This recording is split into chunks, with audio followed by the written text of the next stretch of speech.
So think about this for a second.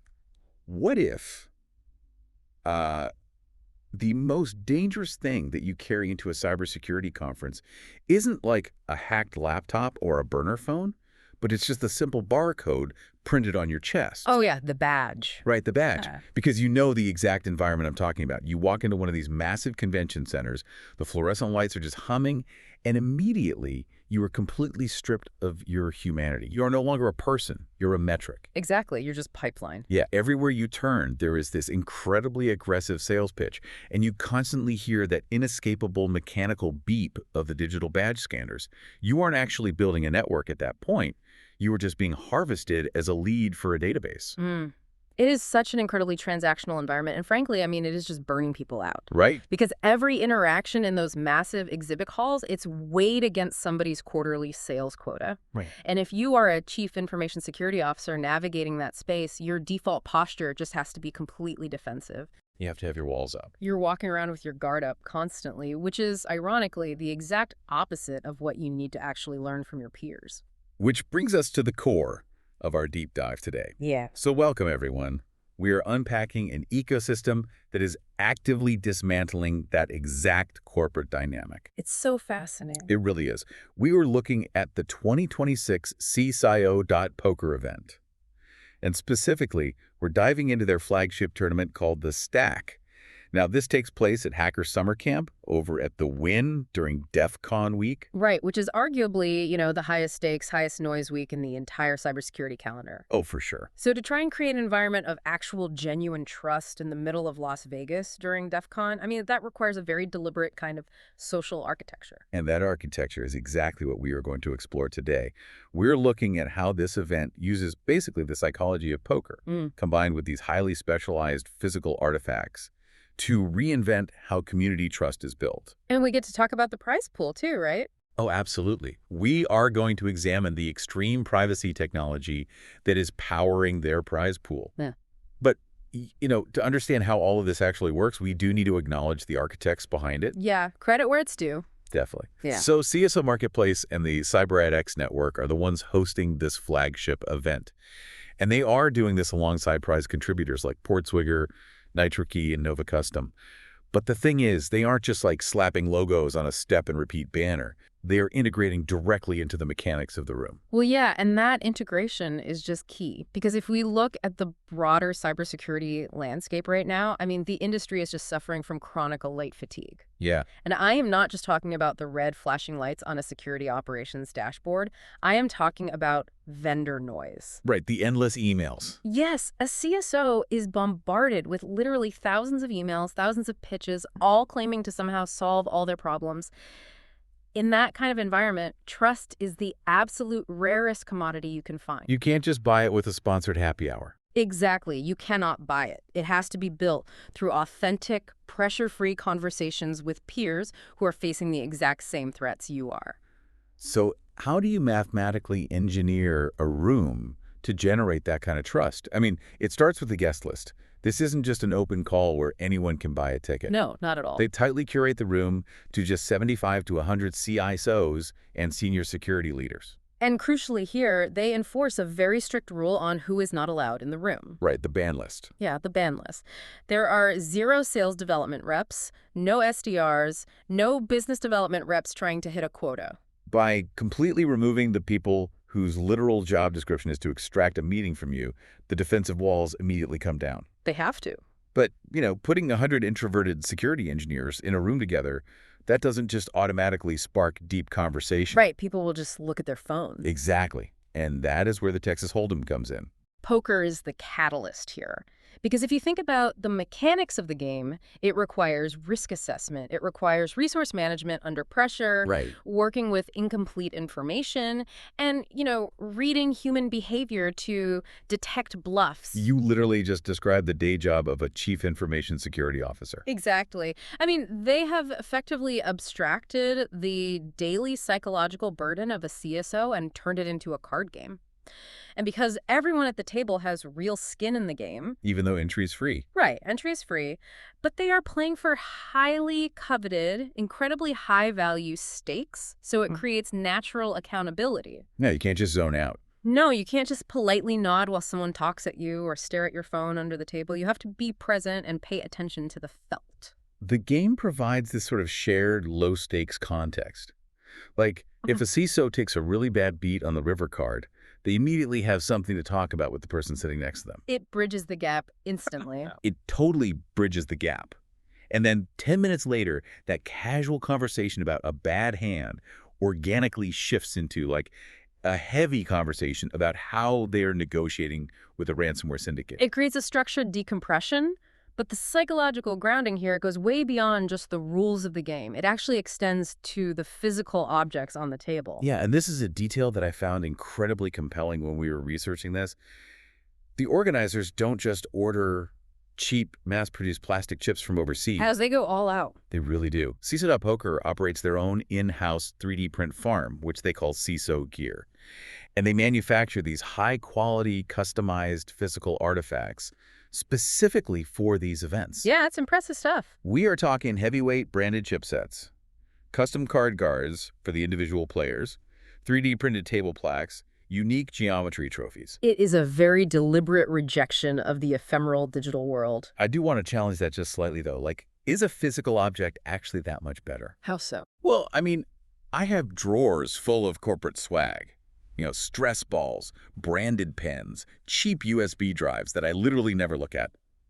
Why is a heavy ceramic poker chip fundamentally more valuable than, say, a highly detailed, beautifully formatted digital slide deck that a vendor could just, email me? That's a fair question, but it really comes down to the concept of shelf life and tangible memory. Okay. Think about a digital slide deck. No matter how much money a fancy marketing agency spent designing it, it is forgotten the very instant you close the tab. Oh, yeah, totally gone. Right, it just disappears into the ether of your hard drive.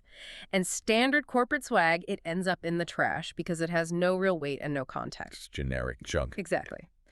But a heavy, custom-machined card guard from an exclusive tournament where you sat next to the CISO of a major bank for 4 hours, that object has a narrative attached to it. Oh, I see. It becomes an anchor. Precisely. It sits on their desk for years. They'll pick it up and turn it over in their hands while they're on stressful Zoom calls. Yeah, like a fidget toy with prestige. Exactly. And when a colleague walks into their office and asks about it, the CSO doesn't talk about a vendor pitch. They talk about the event, the game, and the conversations they had. So it delivers this continuous ambient value. So they are anchoring a real-world memory. But they do still have to justify the event to the sponsors. The bills have to be paid. They do, yeah. And the way they bridge those physical objects with digital intelligence is through this NFC tag system. They actually deploy 175 of these locked NFC chips at the tables. And this is their solution to the lead generation problem. And honestly, it's quite elegant because they have to provide value to the sponsors without turning the event back into a gross data harvesting operation. Right. So instead of a vendor pointing a laser scanner at your chest, a sponsor's physical chip just sits on the table.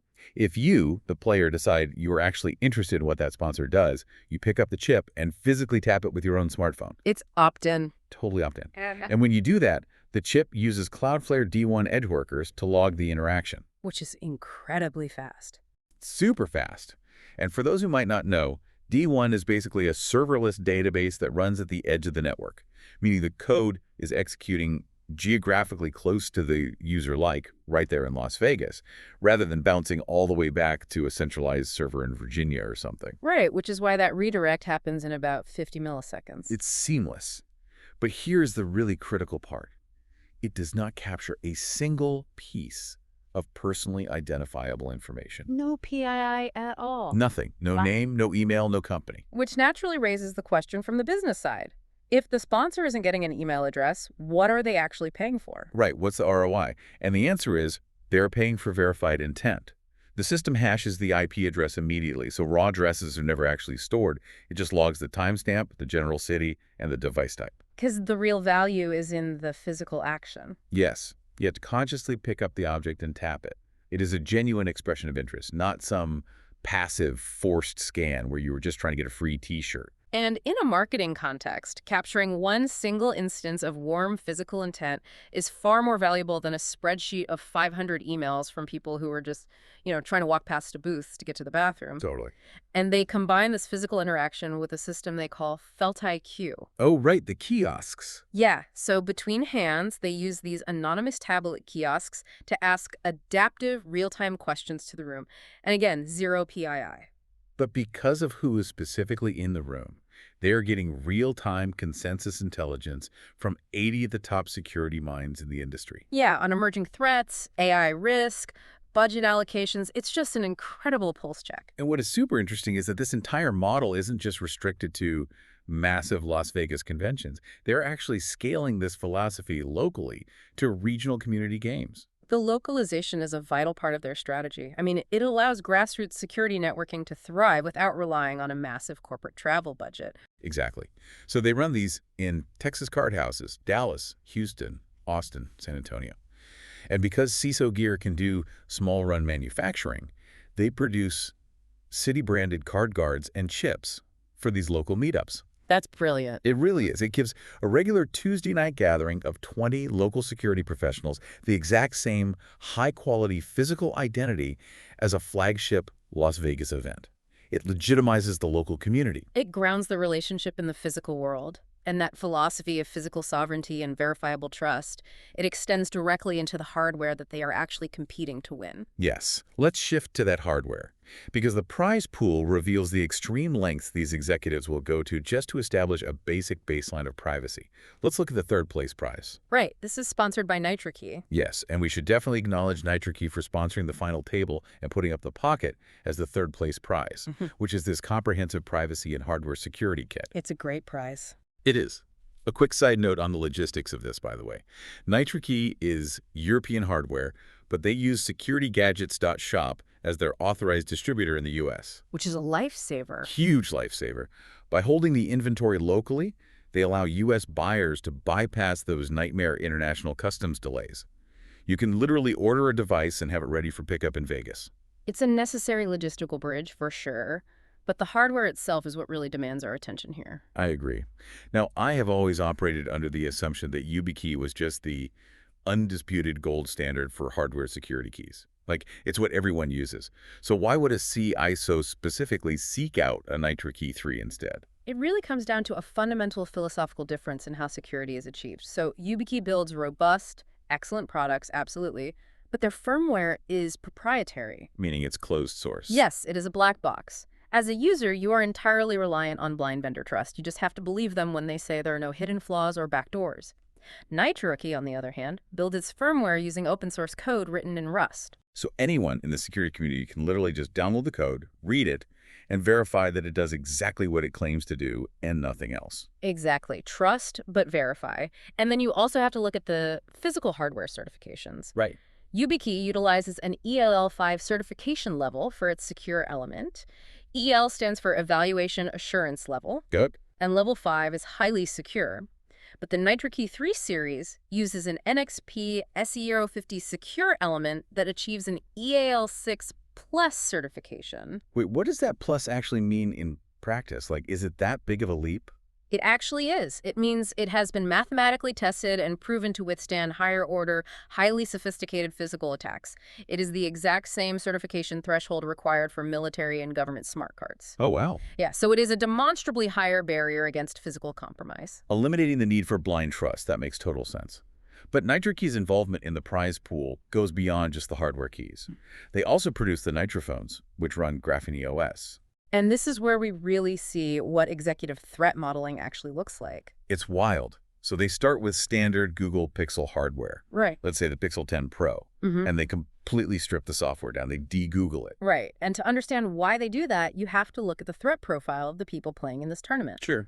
If you are the CISO of a multinational energy grid or a major financial institution, you are an active target for state-sponsored intelligence agencies and corporate espionage. Your threat model is not normal. Exactly. And a standard iOS or Android device is incredibly noisy. It is constantly phoning home, pinging servers with location telemetry, analytics, metadata. In a high-threat environment, that chatty baseline is just an unacceptable risk.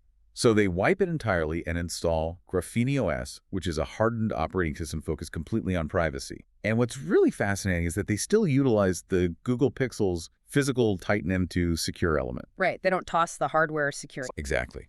The Titan chip's job is to verify the cryptographic signature of the operating system when the phone turns on, ensuring nobody tampered with the software while the device was powered down. It anchors the trust. Yeah, so Graphene OS leverages that physical security, but then gives the user total, granular control over every single permission without any of the background Google tracking. Yeah, software hardening is essential, absolutely.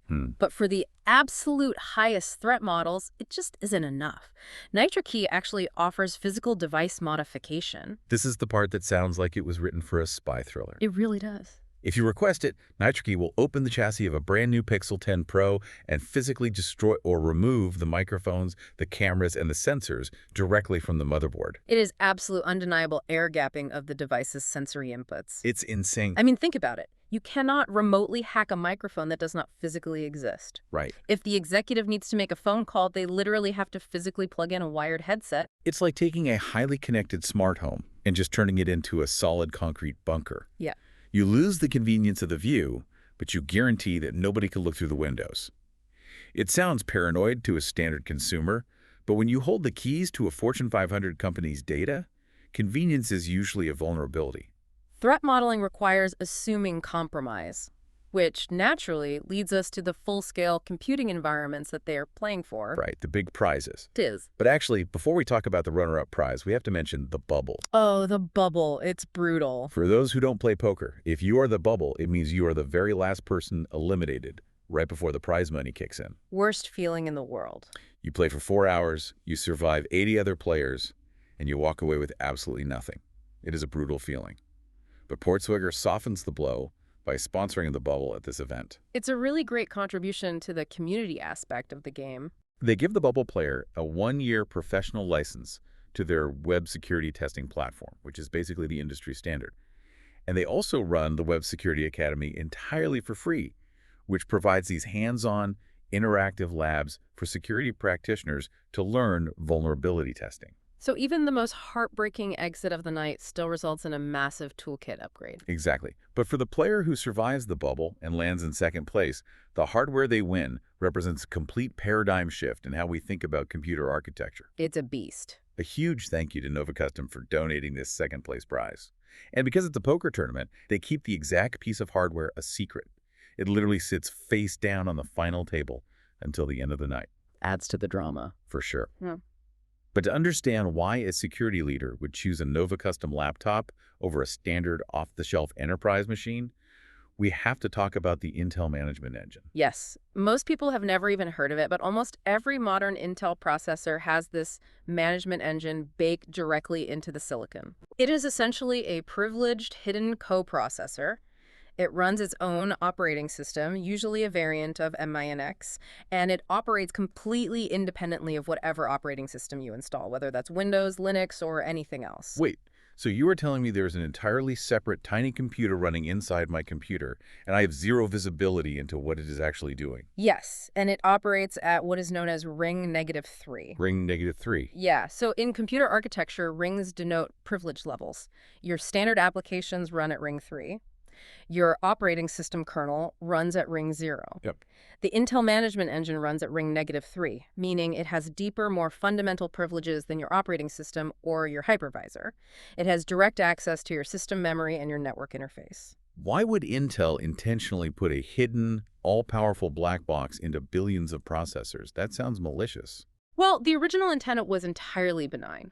Imagine a corporation with 10,000 laptops distributed globally.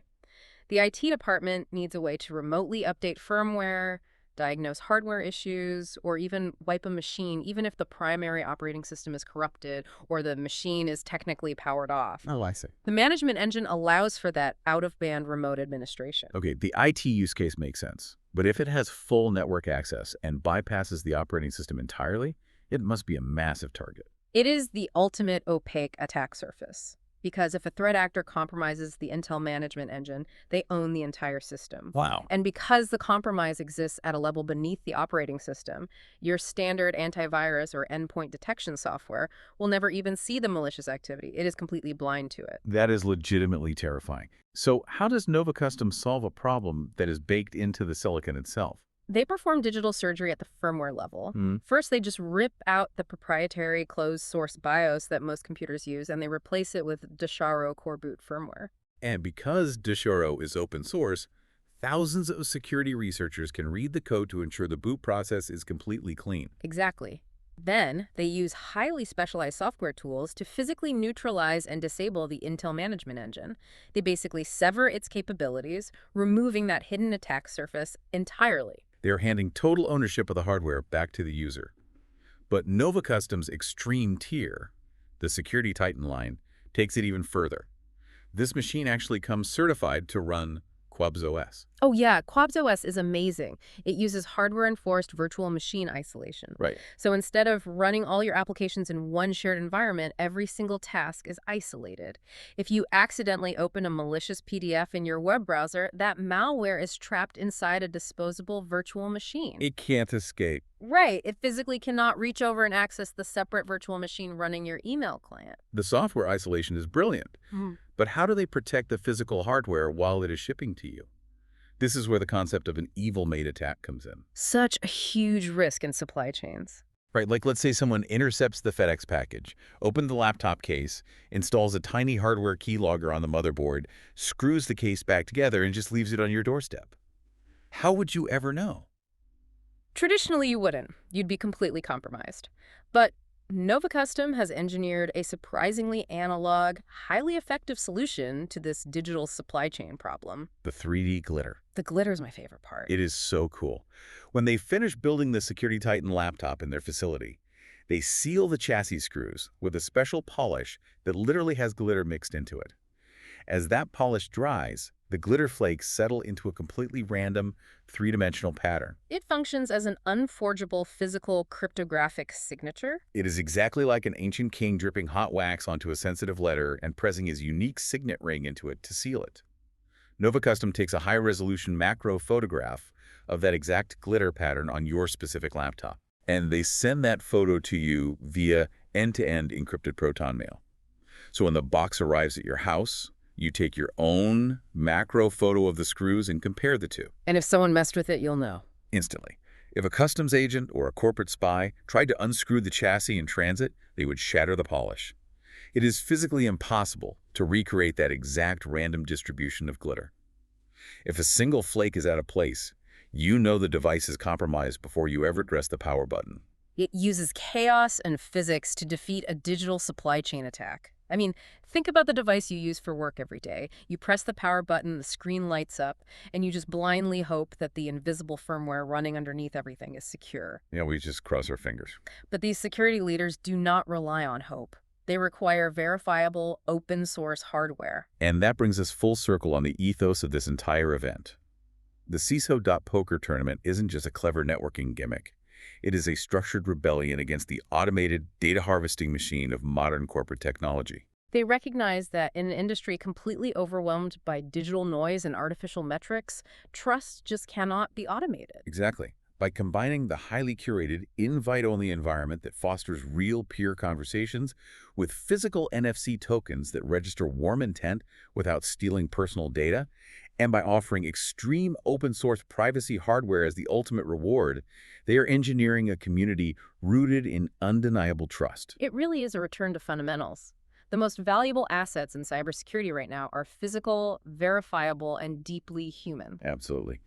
One last massive thank you to the organizations making this ecosystem a reality. CISO Marketplace and CyberAdX for hosting and designing the architecture of the event, Portswigger for elevating the community, and NitroKey and Nova Custom for building hardware that actually lives up to the required paranoia of a top-tier CSO. Well said. And as we wrap up, I will leave you with this final thought. Let's hear it. Throughout this deep dive, we have seen the world's most elite cybersecurity executives fighting for laptops sealed with random 3D glitter and smartphones with their microphones physically ripped from the motherboard, all just to establish a baseline of privacy. Yeah. If the people tasked with defending the global digital infrastructure believe that standard, off-the-shelf consumer hardware is simply too compromised to trust, well, what does that mean for the device you're using to listen to this very audio right now?